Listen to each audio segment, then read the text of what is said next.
Mga Lodi, vlogs muna kami ngayon ha. May na-realize kasi kami na gusto naming i-share sa inyo.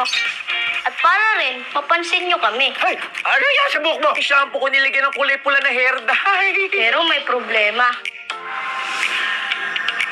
Kundi naman kasi dahil sa anak mo, hindi mangyayari ang mga ito eh. Talaga? Talaga! Tingnan mo, may bagong lipat sa apartment nila Aling Beba.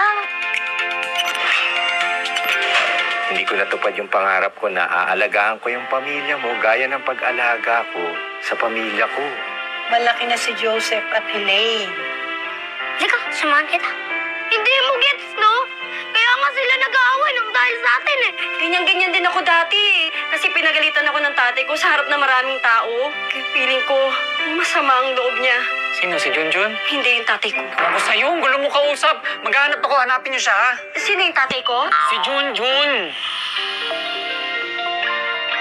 Nahanap na daw po si Junjun, sabi ni Mia. Hayaan na natin sila. Malapit na rin naman nating hindi maging kapitbahay yung mga yun. Anong ibig mong sabihin? Nakahanap na ako ng bagong trabaho sa Bulacan. May libreng pabahay. Yung mga taong nakakasama natin ng loob, minsan mas maganda kung tayo na magpakumbaba. Habang maaga pa, mag-usap na kayo before it's too late. O, diba? Tandem kayo. Sabi mo ayaw mo na maging kaibigan sa akin. Diba best friends tayo? Tayo'y best friend.